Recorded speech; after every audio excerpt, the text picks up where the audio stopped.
And he said, "Okay, boys, pick a stick up." And being left-handed as cricket, I picked it up left-handed. "Good," he said, "goalkeeper."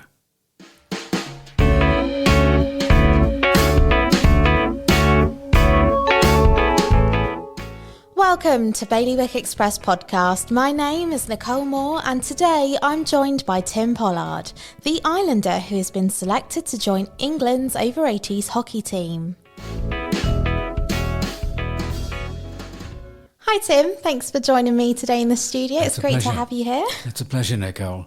So I just wanted to chat a little bit about how you're feeling about the event and just get to know a little bit more about you. So my first question to you is I'd like for you to take us back to when you were young. Did you play sports? Was hockey one of the sports that you were playing?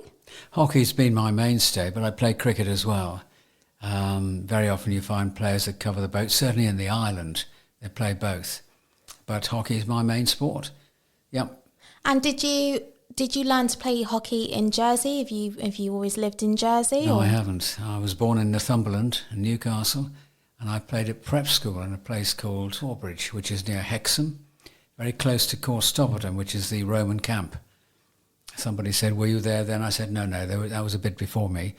But it had the headmaster, unusual headmaster, and a spring term, he came into the dressing room and he threw down a whole load of hockey sticks. And he said, "Okay, boys, pick a stick up." And being left-handed as cricket, I picked it up left-handed. "Good," he said, "goalkeeper." I said, "Why do you say that?" "Well," he said, "you can't play hockey any other way. You're a goalkeeper." What was amazing was it stuck all the way through all these years. But the equipment, I think, was best used as out of a museum. The pads were okay, the kickers were ancient, and that was it. No chest protector, no masks. Masks never came in at all. And they used to play on the rugby pitch, which had been played the previous term. And of course, a rugby pitch is quite dug up, so the ball used to fly around. The most amazing thing was I never got hit in the face. So going from that, I was there for a couple of years, and my parents moved down to the West Country, down to Bristol. And I then came down with them, and I went to school in Dorset. Ironically, I have one of the best hockey schools in the country. And my father had said, "What are you playing hockey for?" I said, "You sent me there." He wasn't too keen on hockey. It was a girls' game. But he played rugby. He played rugby for Northumberland, so he hoped that I would follow at least playing the game. It didn't work that way. Ever since I got to school in Dorset, it was a good hockey school, a good school, I think, and learnt the game better. And in fact, literally on the first week of the school term, my first day, the housemaster came in, he said, "Right, just want to find out if any of you have played hockey before." One or two hands put up, and I put mine up. He said, "Oh, where did you play?" "Goalkeeper." "Oh, excellent," he said, "excellent." We're a little short on those. And then you begin to wonder why. The equipment was better than I had at prep school, very much better. But it grew from there. Played at Canterbury for 5 years, then moved back to Bristol, where I was started work. And I played, I joined a hockey club called Bristol, which is seemingly fitting. And I learnt my trade even more. It's a good sport. Stick work. And you get on pretty well with your opponents. You did then, because in my days there weren't such thing as leagues.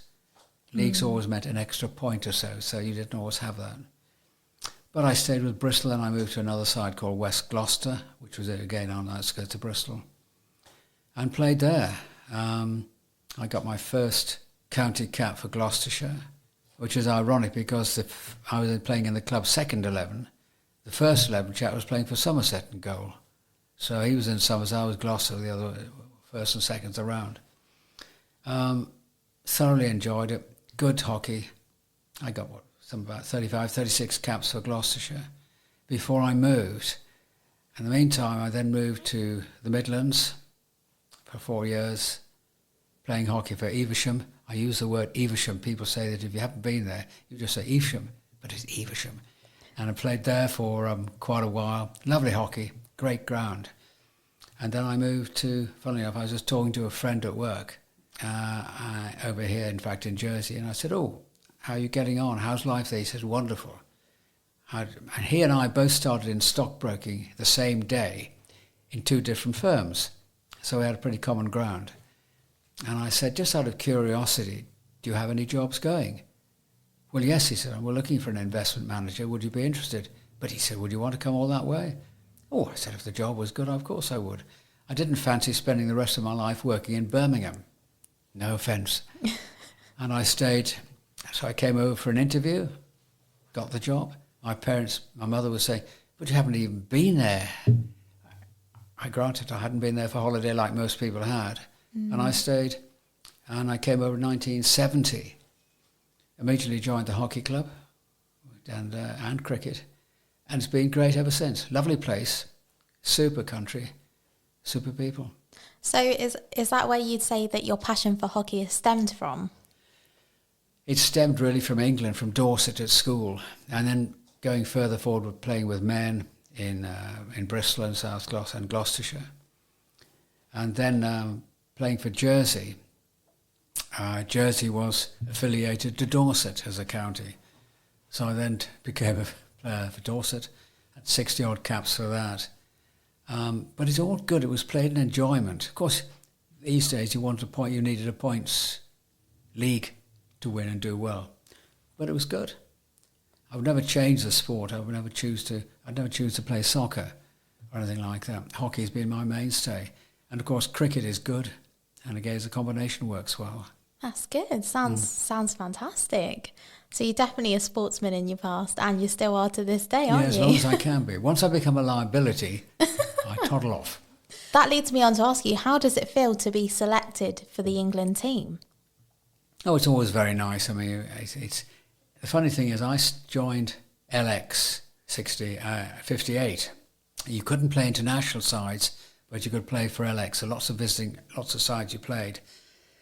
And there is England internationals, as you know, up to veterans, and you've got English vets. And then from 60, it goes up in lots of 5, 60, 65, 70. But before all that, I'd been playing hockey in London while I was in London working. And they thought it was obviously quite good. They said, have you ever thought of going for an international trial? This was in probably 1962. I said, no, not really. He said, I'll tell you what, have you got any Scottish blood in you? I said, my mother's a Scot. Grant, he said, I'm going to get you a trial for Scotland.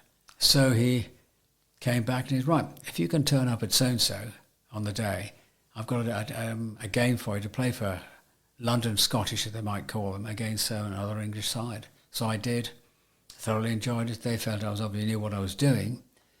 And eventually at the end of the season, they would like to go to Edinburgh for the final trial for Scotland. I said, I'd love to. So went away all the way up to Edinburgh, a wonderful place called Craig Lockhart. Now, if you've ever seen, and you're probably too young to see, things like Dr. Finley's Casebook, a series on it, well, you go into this hotel, the wallpaper is tartan, all through.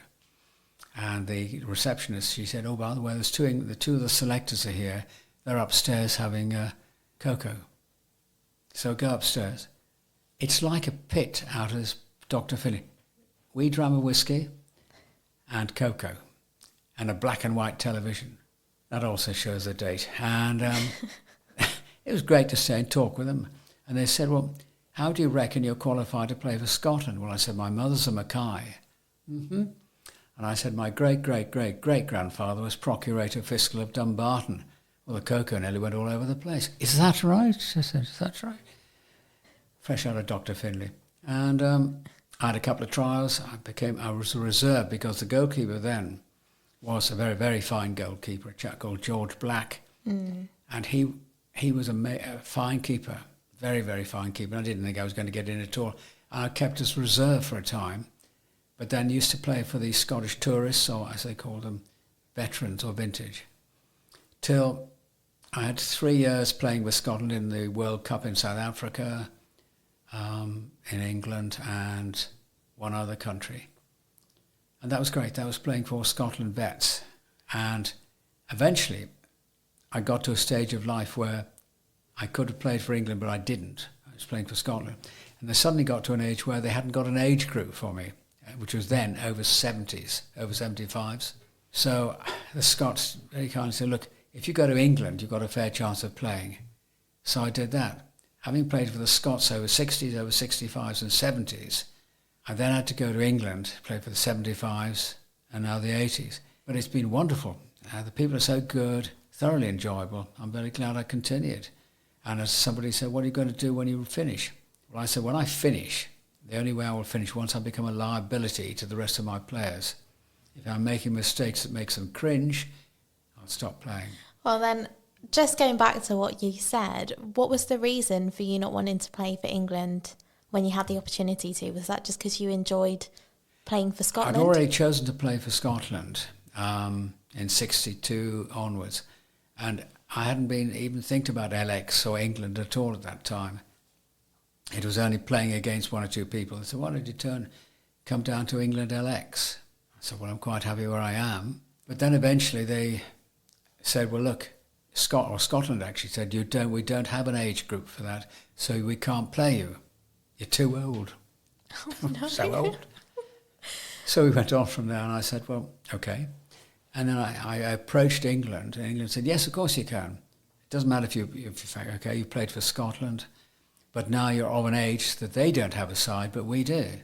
So I played for 75s for a number of years. And how was your first game playing for this over 75s? Gosh, you're a tester. It was fine. I mean, they're a nice crowd. All these people are a similar age group you're playing with. Now, the snag is compared to here, that if I played in league hockey over here, so many of them are 20, 25, 30 or younger. And it's a different game, it's much quicker. Whereas playing with the 75s, you're playing with a different speed. And of course, 80s are the same. More sense. And do you ever think back to the first time that you ever played hockey? I think I do sometimes. We're going back to the days in Northumberland. I always remember the equipment you had. You never had a chest protector. You had a pair of pads, but you never had a box. Now, a box, I'm sure you probably may know, is very important in cricket for batsman and wicketkeeper, and also for hockey. When my father said, don't forget to ask the headmaster, make sure you have a box if you're going to play and go.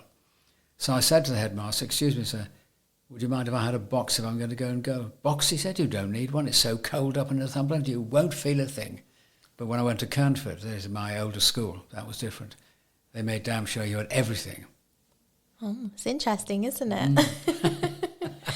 And could you ever see yourself playing for England when you were younger? Not really. I never thought I was probably good enough. Playing for the groups like the LX upwards, the age-wise, that was more potential. And I was pleased to actually ever get invited to play. I played, I think one of the first games was in Kuala Lumpur in 2002 when it was the World Cup.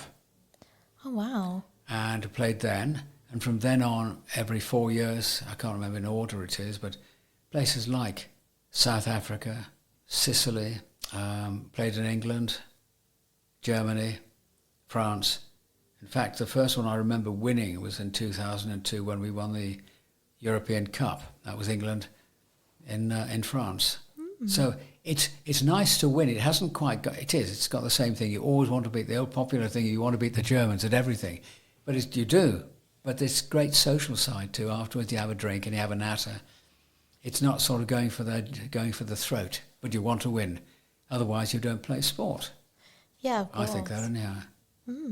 So would you say that you've built up quite a good rapport with other players? So yeah.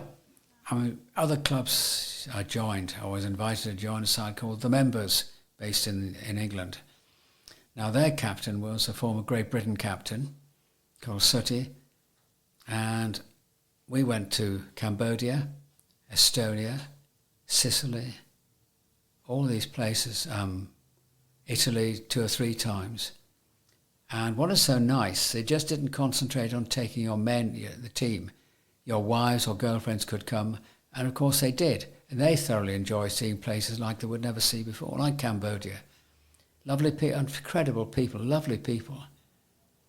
Yeah, it sounds fantastic. It so is. You've got to travel around a lot, which is great. That's great. Yeah. We went to Sicily a couple of times. We won it one time. We were called the Legends. We had to go back the following time to defend it. But we played against Italy, over 50s, or over 55s. A couple of English club sides. But what was so interesting, they made sure that the opposition put you under pressure. And we won that tournament that particular year. And we automatically got invited back. And we suddenly realized that the Italians were bringing a younger side and so on. So the captain or the match manager said, we may lose, but don't worry, because if we win this, we're going to have to come back again. We didn't lose on purpose, but we lost to a better side. But that sort of thing, you see the countryside. We saw Vesuvius, the volcanoes. We drove around the countryside. And I mean, Cambodia was incredible, speaking to a resident. He's one of half a dozen survivors who's still alive after the Viet Cong situation. Wonderful to speak to, through an interpreter. But you suddenly see what life was like. You learn so much, not just by playing hockey against a foreign side, but from the local people. Yeah, that's so nice, isn't it? To understand and get involved in their culture, isn't it? Yeah, it is. Yeah. So, where you mentioned before where you had to keep going back to defend the title, of course you are a legend. I mean, you're playing for England. How are you feeling ahead of the game? It's a curious thing, looking forward to enjoying the game. And being a goalkeeper, once you've, in a sense, kicked the ball or saved it brings you in. It's a bit like a footballer who either puts the ball in the net or whatever it is. It makes it important to, it brings you into the game and relaxes you. And I got in one particular game, I had to leap up and push the ball away. And at the presentation afterwards, I was presented with a pair of high heels. Why is that? Humour. We said we noticed you were leaping high, but we thought if you had a pair of high heels, it might not be quite so far to leap. That's fantastic. Pure humour, brilliant, lovely. And can you tell me a little bit about the team that you'll be playing under, and what is the name of your team? Well, sensibly, it's just called England Hockey 11, England 11. It's just an age group. It's been going for about a year, and last year we were due to play the Dutch, but COVID and everything cancelled that out. This year we're playing them again. It's the same sides, but it's just called England 80s against the Dutch 80s. We made such good friends with the Dutch. Hospitality is marvellous. They look after you so well when you go over there. We hope to do the same when they come to us at Bisham Abbey later on this month. Lovely. So the name, the Ancients, where does that come from? Well, this tournament has got, as I said, Ancients. It was a humorous insert over 75s. And aspirants is over 75s, and Ancients are 80s. I think they said it in a sense of humour, but it's stuck. So would you much rather be preferred to called the Legends? Oh, no. Someone else has got to call me that. I couldn't dream of that. Oh, no. Oh, well, that's fantastic. Thank you so much for joining me today. It's been great to talk to you. You're very welcome. Thanks. And good luck. Thank you very much.